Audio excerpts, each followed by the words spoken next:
एक छोटे से भूले हुए गांव में, जहां मिट्टी से बारिश की खुशबू आती थी और जिंदगी बैलगाड़ी की धीमी रफ्तार से चलती थी, वहां आशा नाम की एक यंग लड़की रहती थी। उसके नाम का मतलब होप था और वह उससे भरी हुई थी। वह दूसरी लड़कियों जैसी नहीं थी जो घर के काम सीखने और जल्दी शादी करने में खुश रहती थीं। आशा की दुनिया किताबों से भरी थी। वह बड़े बरगद के पेड़ के नीचे बैठ जाती थी, जिसकी लंबी जड़ें बुद्धिमान बूढ़ी दाढ़ी की तरह लटकती थीं, और जो कुछ भी उसे मिलता वह पढ़ती थी। उसके पिता, एक सिंपल किसान जिनके हाथ कड़े थे और दिल काइंड था, उन्होंने उसकी आंखों में आग देखी। उन्होंने अपनी छोटी छोटी ज़रूरतों को छोड़कर एक एक रुपया बचाया ताकि उनकी बेटी को वह फ्यूचर मिल सके जिसका वह सिर्फ सपना ही देख सकते थे। आशा के सपने सिंपल लेकिन ग्रैंड थे। वह पढ़ना चाहती थी, उस दुनिया के बारे में जानना चाहती थी जो उसके गांव के हरे धान के खेतों से परे थी। वह कोई ऐसा बनना चाहती थी जो अपने पेरेंट्स को प्राउड फील करा सके, कोई ऐसा जो अपने परिवार की हेल्प कर सके। गांव के स्कूल मास्टर अक्सर कहते थे, इस लड़की में एक स्पेशल स्पार्क है, इसे किचन के धुएं में बुझने मत देना। उसकी माँ, हालांकि अपनी इकलौती बेटी को इतनी दूर भेजने से परेशान थी, उसने अपना छोटा स्टील का ट्रंक प्यार से, घर के बने अचार से और अनगिनत ब्लेसिंग्स से पैक किया। जिस दिन आशा सिटी के लिए निकली, पूरा गांव उसे सी ऑफ करने आया। उनकी आंखों में प्राउड, होप और थोड़ी सी जलन का मिक्सचर था। सिटी तक का उसका सफर एक पुरानी खस्ताहाल बस में था जो ऊबड़ खाबड़ सड़कों पर खड़खड़ाती थी, लेकिन आशा को जरा भी बुरा नहीं लगा।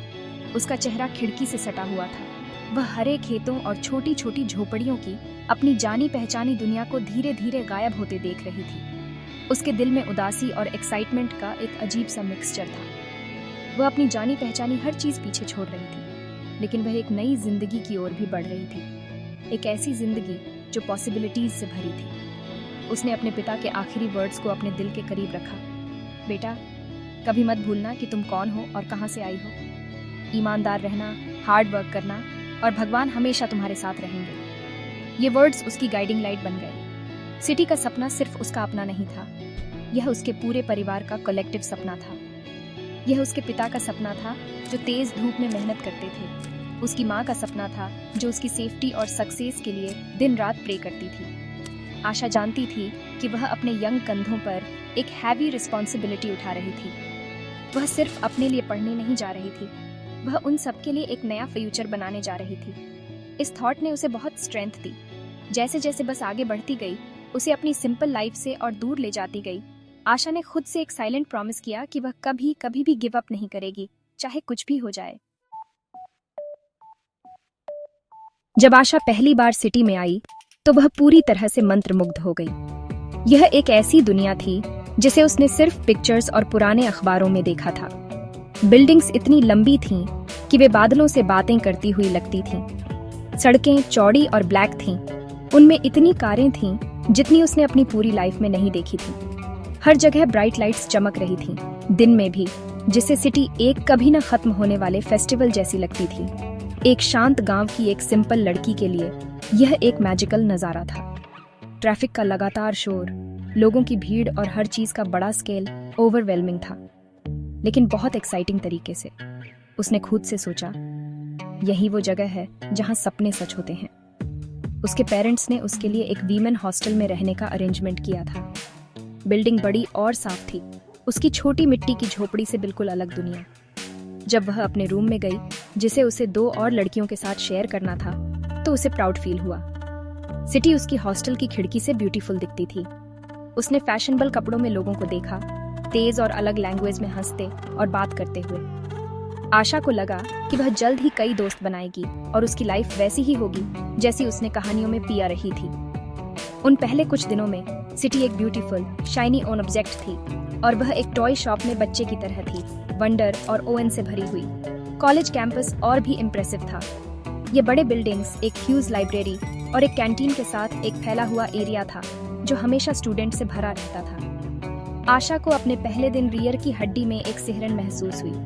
वह आखिरकार यहाँ थी, एक ऐसी जगह पर जहाँ वह सिर्फ सीखने का सपना देखती थी। वह गलियारों में चली, उसका दिल एक्साइटमेंट से धड़क रहा था। उसने स्टूडेंट्स के ग्रुप्स को चैट करते देखा। कुछ अपने फोन पर म्यूजिक सुन रहे थे, दूसरे अपनी बुक्स के साथ लॉन में बैठे थे।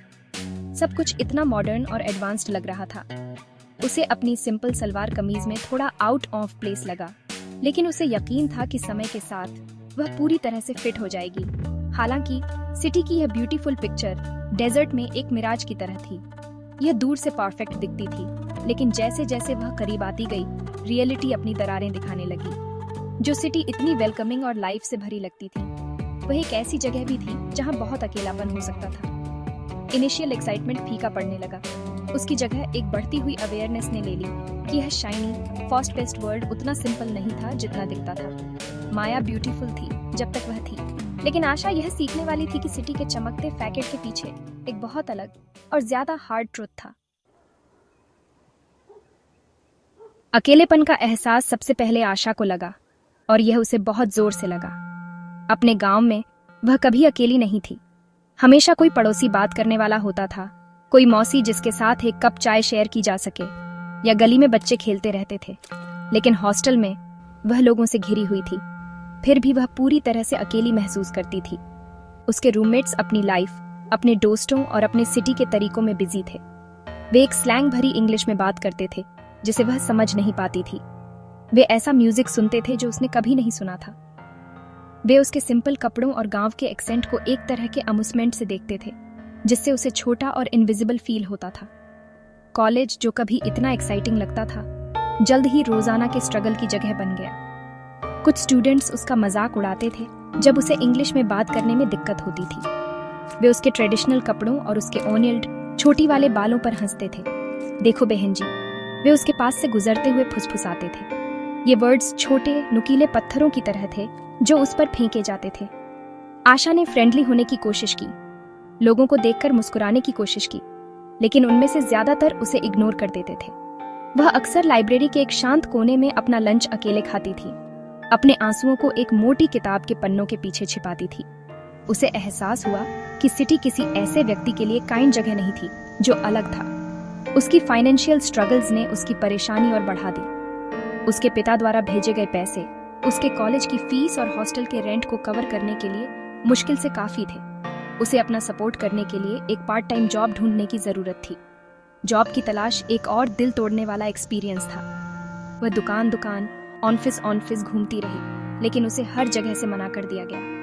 कुछ लोग रूड थे, उसे हाथ के इशारे से हटा देते थे। दूसरे ज्यादा डेंजरस तरीकों से अनकाइंड थे। एक आदमी, एक दुकान का मालिक, ने उसे जॉब ऑफर की, लेकिन अपने वर्ड्स और अपनी घूरने से उसे बहुत अनकंफर्टेबल फील कराया। वह उस जगह से भाग गई। उसका दिल डर से भरा हुआ था। सिटी सिर्फ अकेली नहीं थी, यह अनसेफ भी थी। यह सिटी का असली चेहरा था। यह एक कंक्रीट जंगल था जहां हर कोई अपने सर्वाइवल के लिए लड़ रहा था। काइंडनेस एक रेयर कमोडिटी थी और ट्रस्ट एक लग्जरी थी जिसे वह अफोर्ड नहीं कर सकती थी। वह ब्यूटीफुल सपना जिसके साथ वह आई थी, वह लाखों टुकड़ों में बिखर रहा था। हर रात वह चुपचाप अपने तकिए में रोती थी, अपने घर की सेफ्टी और वार्मथ को मिस करती थी। उसे अपनी माँ का सुकून देने वाला टच और अपने पिता के इनक्रीजिंग वर्ड्स याद आते थे। कई मोमेंट्स ऐसे थे जब उसे गिव अप करने, अपना बैग पैक करने और अपने गांव के फैमिलियर कंफर्ट में वापस भाग जाने का मन करता था। स्ट्रगल बहुत ज्यादा था और ऐसा लगता था कि वह एक हारी हुई लड़ाई लड़ रही थी। ठीक जब उसे लगा कि वह अपनी लिमिट पर पहुंच गई है, आशा के अंदर कुछ था जिसने सरेंडर करने से मना कर दिया। उसे अपने पिता के हार्डवर्किंग हाथ और अपनी माँ की उम्मीद भरी आंखें याद आईं। उसे वह प्रॉमिस याद आया जो उसने बस में खुद से किया था। क्विट करना कोई ऑप्शन नहीं था। वह एक फाइटर थी।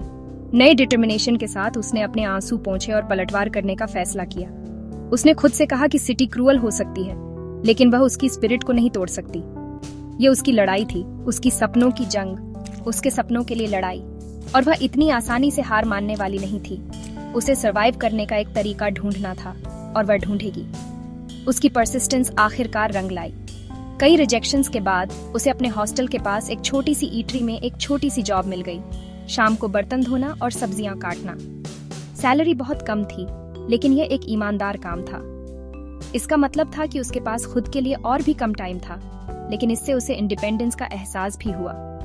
उसके दिन हार्ड वर्क के एक लगातार साइकिल बन गए। वह दिन में कॉलेज जाती, शाम को अपने जॉब पर भागती और फिर देर रात तक पढ़ती, अक्सर जब तक उसकी आंखें नींद से भारी न हो जाती। कॉलेज में ताने जारी रहे, लेकिन अब उसने उन्हें इग्नोर करना सीख लिया था। उनके शब्द उसे उतना हर्ट नहीं कर सकते थे जितना पहले करते थे। आशा को अपनी बुक्स में सुकून और स्ट्रेंथ मिली। लाइब्रेरी उसका सच्चा घर बन गई, एक सैंक्चुअरी जहां वह अपनी रियलिटी की कठोरता से बच सकती थी। उसने एक जबरदस्त फोकस के साथ पढ़ाई की, ये जानते हुए कि एजुकेशन ही इस लड़ाई में उसका एकमात्र हथियार था। उसके पास फैंसी कपड़े या मॉडर्न एक्सेंट नहीं हो सकता था, लेकिन उसके पास एक शार्प माइंड और सक्सेसफुल होने की एक अनशेकेबल विल थी। जब भी वह टायर्ड या होपलेस महसूस करती, वह अपने पेरेंट्स को एक लेटर लिखती, पन्नों को खुश कहानियों से भर देती और उन्हें परेशान न होने के लिए कहती। उसने उन्हें अपने स्ट्रगल्स के बारे में कभी नहीं बताया, क्योंकि वह उनके दिलों पर बोझ नहीं डालना चाहती थी। आशा के लिए लाइफ अभी भी बहुत डिफिकल्ट है। वह अभी भी वही लड़की है जो ईटरी में काम करती है, वही लड़की है जो लाइब्रेरी में अकेले पढ़ती है, वही लड़की है जिसे कभी कभी अकेलेपन का दर्द महसूस होता है। सिटी मैजिकली काइंड जगह नहीं बन गई है, लेकिन उसके अंदर कुछ बदल गया है। वह डरी हुई नईव लड़की नहीं है जो पहली बार आई थी। वह एक वॉरियर है, अपने स्ट्रगल्स से मजबूत हुई है, लेकिन उनसे कड़वी नहीं हुई है। उसकी चाल में एक शांत कॉन्फिडेंस है और उसकी आंखों में एक पावरफुल होप चमकती है। वह जानती है कि उसका सफर लंबा है और रास्ता अभी भी कांटों से भरा है, लेकिन आशा आगे बढ़ती रहती है, एक छोटा बहादुर कदम एक बार में।